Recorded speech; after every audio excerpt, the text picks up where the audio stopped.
Global Typhoon, Chairman TV. Weather update. Helping homeless people. Please subscribe.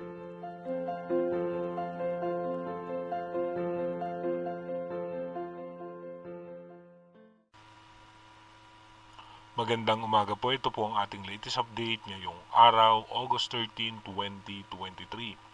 Patuloy nga pong umiiral sa ating bansa yung habagat na patuloy nga po nagdadala ng pag-ulan sa may eastern section ng Mindanao at ilang bahagi ng Visayas at ng Palawan. Asahan nga po natin may posibleng mga pag-ulan sa may parte ng Davao City, Butuan, Surigao, sa may Bislig. Asahan din po natin sa may Visayas naman ay may mga posibleng pag-ulan din po dito sa may Bohol, Cebu City, sa may part ng Palawan.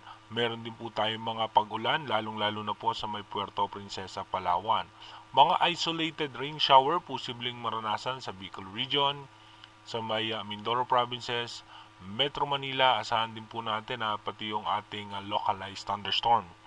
At tayo naman sa ating advanced weather forecast ng European Center, bumaba nga yung tsansa nung mabubuong bagyo na ating minomonitor na posibleng papasok nga dito sa ating Philippine Area of Responsibility.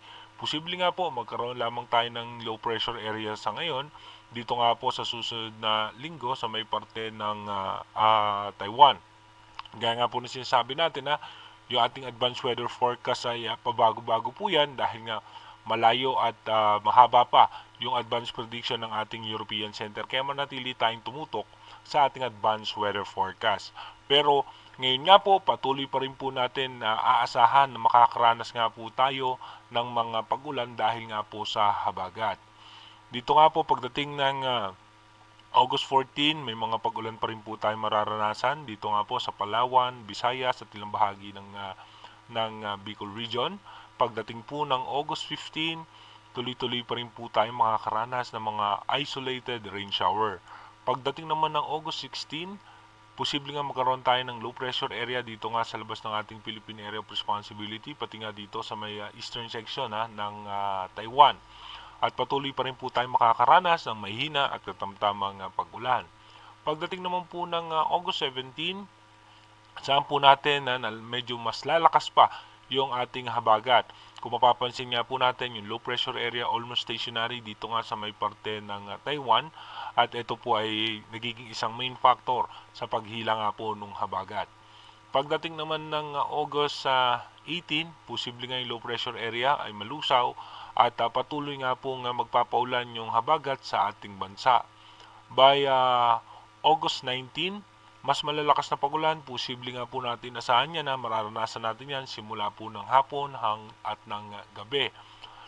Pagdating naman po ng August 20, mas malalakas na pag-ulan pa rin po posible nating maranasan, kaya iba yung pag-iingata sa ating mga kababayan dahil sunod-sunod na araw na naman po tayong posibleng makaranas ng mga pag-ulan.